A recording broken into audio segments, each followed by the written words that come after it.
अस्सलाम वालेकुम dear students, welcome back to my channel. Next topic हमारा कॉम्प्लेक्स नंबर है।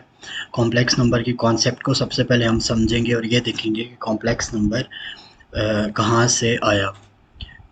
और ये ऐसा नंबर है जिसने साइंटिस्ट को काफ़ी सालों तक कंफ्यूज रखा कि ये नंबर कहाँ से आ रहा है और इसको कैसे सिंप्लीफाई करते हैं। तो इस ये नंबर होता क्या है बेसिकली।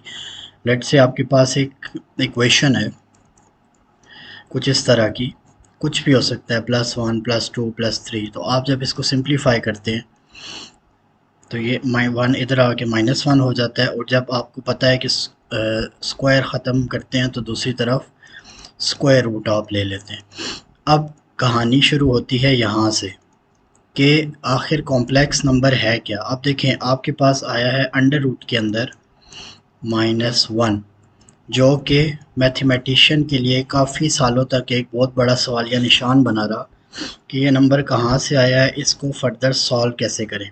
ये नंबर सॉल्व नहीं हो सकता, स्क्वायर रूट के अंदर का नंबर सॉल्व नहीं हो सकता। सिंपली अगर स्क्वायर रूट 1 हो तो वो 1 होता है, सिंपली अगर स्क्वायर रूट लेट से 4 हो तो 2 होता है। तो ये नंबर सॉल्व हो जाते हैं।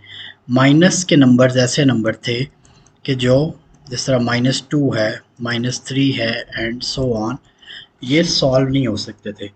तो मैथमेटिशियंस ने क्या किया कि इस नंबर को एक ग्रीक वर्ड से डोनेट कर दिया कि लेट्स से आयोटा। उन्होंने क्या दिया कि हम इसको कह देते हैं ये एक आयोटा है, जो कि सिंप्लीफाई करने से हमें पता चलेगा कि अगर मैं इस तरफ रूट हटाऊं तो आयोटा स्क्वायर बनता है और ये -1 आता है।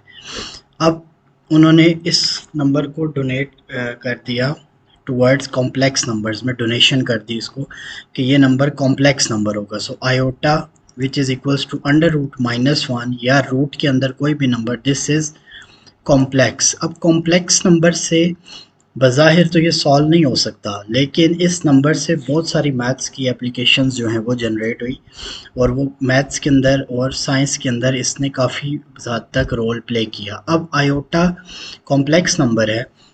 कॉम्प्लेक्स इस वजह से है कि डायरेक्ट इसको हम सॉल्व नहीं कर सकते, मुश्किल से होता है। और दूसरा इसका नंबर नाम आ गया इमेजिनरी नंबर।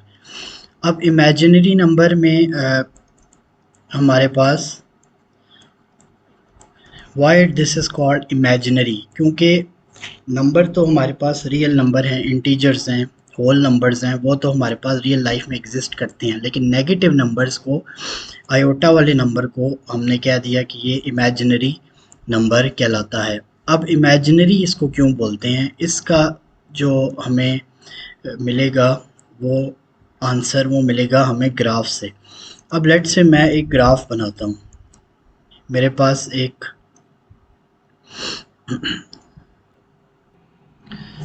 ये मेरे पास एक कोऑर्डिनेट एक्सिस आ गया, ग्राफ आ गया, जिसमें हमें पता है कि ये एक्स एक्सिस होता है पॉजिटिव, ये होता है -x एक्सिस, ये होता है y एक्सिस और ये होता है नेगेटिव y एक्सिस। ये हमारे पास एक कोऑर्डिनेट एक्सिस आ गया। अब हम जब कोई भी इक्वेशन है, कोई भी चीज़ है, उसका ग्राफ बनाते हैं तो ग्राफ बेसिकली क्या कर रहा है, हमारे पास जो x एक्सिस है पॉजिटिव से लेकर नेगेटिव तक, this is real numbers. Graph जो होता है ना, उसमें एक्स एक्सिस जो होता है वो रियल नंबर्स को रिप्रेजेंट कर रहा होता है कि एक्स एक्सिस पे नंबर्स क्या हैं। जबकि जो वाई एक्सिस होता है इसको कॉम्प्लेक्स ज्योमेट्री में इसको बोलते हैं कॉम्प्लेक्स नंबर एक्सिस, यानी वाई हमारे पास होता है इमेजिनरी एक्सिस। वाई एक्सिस को क्या बोलते हैं, इमेजिनरी। और इसके ऊपर जो नंबर्स मेंशन्ड होते हैं वो होते हैं आयोटा नंबर्स, इसको बोलते हैं आयोटा। आयोटा नंबर्स जो होते हैं। अब आयोटा क्या है, आयोटा बेसिकली एक डायरेक्शनल नंबर है जो किसी भी वेक्टर की या किसी भी वैल्यू की डायरेक्शन को चेंज करता है। रियल एक्सिस में हमारे पास सिंपल उसके मैग्नीट्यूड आ रहा है। रियल नंबर हमें क्या बताता है, रियल एक्सिस के मैग्नीट्यूड कितना है किसी भी वेक्टर का। कोई भी वेक्टर हो सकता है, लेट से वेलोसिटी है, कुछ भी है, एक्सेलरेशन है, तो ये हमारे पास मैग्नीट्यूड को शो करता है। जबकि जो वाई एक्सिस है, वाई एक्सिस हमें डायरेक्शन बताता है कि हम वाई एक्सिस की रिस्पेक्ट से देखते हैं कि डायरेक्शन किस तरफ उसकी होगी। ये डायरेक्शनल एक्सिस होता है और इस पे आयोटा नंबर्स आते हैं। अब कुछ एग्जांपल्स हम देखते हैं, अब उससे आपको आइडिया होगा कि डायरेक्शनल एक्सेस ये कैसे होता है। अब देखिए लेट्स से मेरे पास एक मैग्नीट्यूड वेक्टर है 1, इसको मैं क्या देता हूँ लेट x इक्वल टू 1, उसकी वैल्यू 1 है तो 1 अगर let's say this is a 0 point तो ये हमारे पास हो गया 1, ठीक हो गया। तो अब इसके साथ कोई y एक्सेस या y नंबर नहीं मेंशन्ड है तो इसका मतलब है ये हमारे पास सिंपल जो है वो ये वेक्टर बन जाएगा 1 की टूवर्ड्स। अब इसी तरह अगर मैं इसको आयोटा से मल्टीप्लाई करता हूँ लेट से ये आ जाएगा 1 आयोटा, तो अब ये देखें ये इधर आएगा क्योंकि अब आयोटा है वो डायरेक्शनल नंबर है तो वो अब ये आ जाएगा,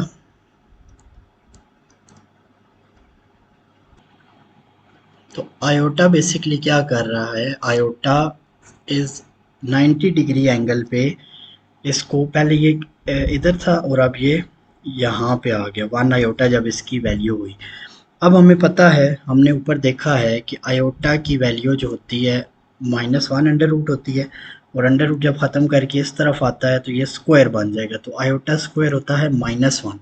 अब आप देखें ये हमारे पास आ गया 1 आयोटा, 1 के साथ हमने मल्टीप्लाई किया आयोटा को तो 1 आयोटा आ गया, तो इसकी 90 डिग्रीज पे चेंज हो गई डायरेक्शन। तो ये अगर मैं यहाँ से इधर लेके आऊँ तो ये 90 डिग्री इसने डायरेक्शन अपनी चेंज कर ली। तो मतलब क्या समझ आया कि आयोटा जो होता है वो 90 डिग्री रोटेशन प्रोड्यूस करता है वेक्टर की, ठीक हो गया। अब अगेन आयोटा स्क्वायर -1 होता है, अब इस वाले को दोबारा मल्टीप्लाई करें आयोटा से, 1 आयोटा जो यहाँ पे आया था ये वाला, तो जब मैं इसको दोबारा आयोटा से ज़रब दूंगा तो ये हो जाएगा 1 आयोटा स्क्वायर। अब आयोटा स्क्वायर की वैल्यू हमें पता है कि क्या होती है, अगर मैं इसमें पुट करूं -1 तो -1 अब आप खुद बताएं कि कहाँ पे आता है, ये देखें -x एक्सेस पे ये इधर आएगा, तो खुद ब खुद आपको समझ आ रही है कि ये वेक्टर यहाँ से फिर रोटेट करके अब इधर आ गया, तो -1 के ऊपर ये आ गया। तो देखें 1 से -1 और अगेन इसने यहाँ से यहाँ तक 90 डिग्री रोटेशन जो है वो की है। तो इस तरीके से आयोटा या जो डायरेक्शनल होता है, आयोटा इस डायरेक्शनल नंबर, इसको अगर इमेजिनरी इसलिए बोलते हैं क्योंकि डायरेक्शन को इमेजिन करते हैं हम कि वो किस पॉइंट पे है और किस पॉइंट पे वो जा रहा है, इसलिए इसको बोलते हैं डायरेक्शनल।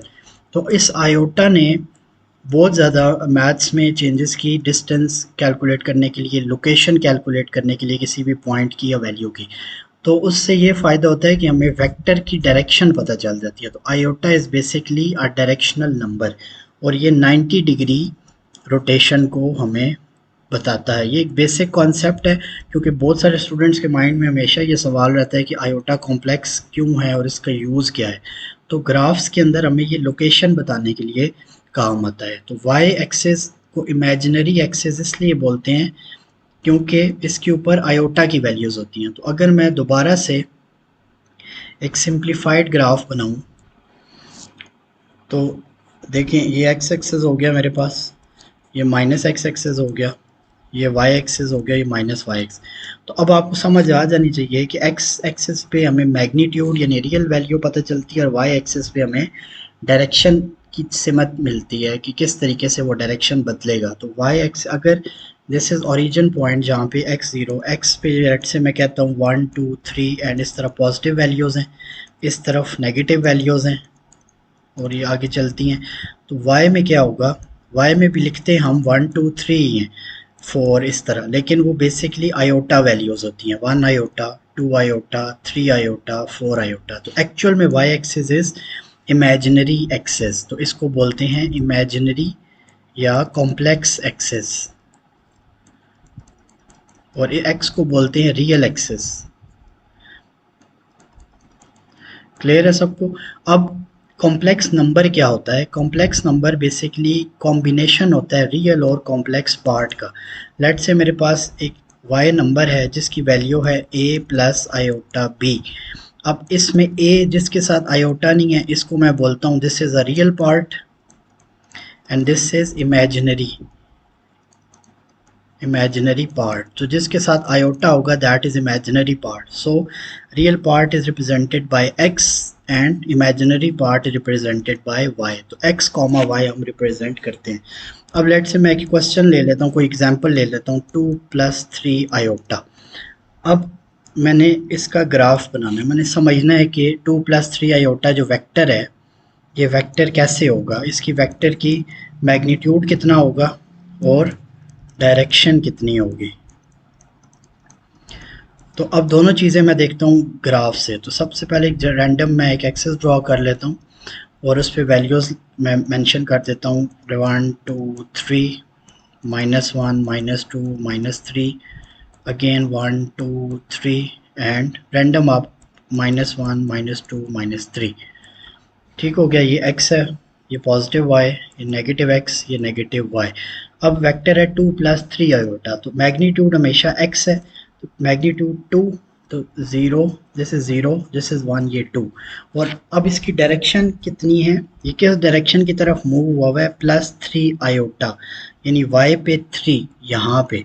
तो इधर से y3 पे लेके एक्सटेंड करें और यहाँ से मैग्नीट्यूड पे 2 पे एक्सटेंड करें, तो ये दोनों लाइंस जहाँ पे मिलती हैं तो उधर से एक एरो जनरेट करना है आपने, और वो एरो लगा देना है यहाँ से इस लाइन तक। ठीक हो गया, तो ये एरो जो है दिस शोज वेक्टर। तो ये एरो हमें क्या बता रहा है, एक वेक्टर पॉइंट हमें बता रहा है। तो अब आपको देखिए एरो पता चल गया कि जो ऑब्जेक्ट है वो हमारा इस पॉइंट पे है। अब अगर लेट से ये मैं कह देता हूँ कि ये डायरेक्शन है, देखें ये अगर सिर्फ 2 होता तो हम कह देते कि ये यहाँ पे है, तो इससे हमें कोई डायरेक्शन में चेंज नहीं नज़र आ रहा। तो जब हमें 2 और 3 वेक्टर हमने पूरा ड्रॉ किया है, y पे x पे 2 y पे 3, तो हमें ये पॉइंट मिला है। तो इस एरो से हमें पता चल रहा है कि ऑब्जेक्ट इस पॉइंट के ऊपर मौजूद है। तो देखिए अब इसकी डायरेक्शन हमें मिल रही है, direction with respect to x axis हम एंगल थीटा से लेते हैं, जो कि आगे जाके आप पढ़ेंगे। तो आई होप आपको ये क्लियर हो रहा होगा कि किस तरीके से जो इमेजिनरी पार्ट होता है यानी कॉम्प्लेक्स नंबर है, वो डायरेक्शन जो है वो चेंज करता है वेक्टर अपना। ठीक हो गया, आई होप आपको कॉम्प्लेक्स नंबर की क्लैरिफिकेशन होगी कि आयोटा क्या होता है और आयोटा से किस तरीके से हमें डायरेक्शन के बारे में पता चलता है। क्लियर है सबको? आई होप कि आपको बेसिक कॉन्सेप्ट क्लियर हो गया होगा। तो अब आगे हम फर्दर एक्सरसाइज के क्वेश्चंस की तरफ चलेंगे कि आयोटा को सॉल्व किस तरीके से किया जाता है।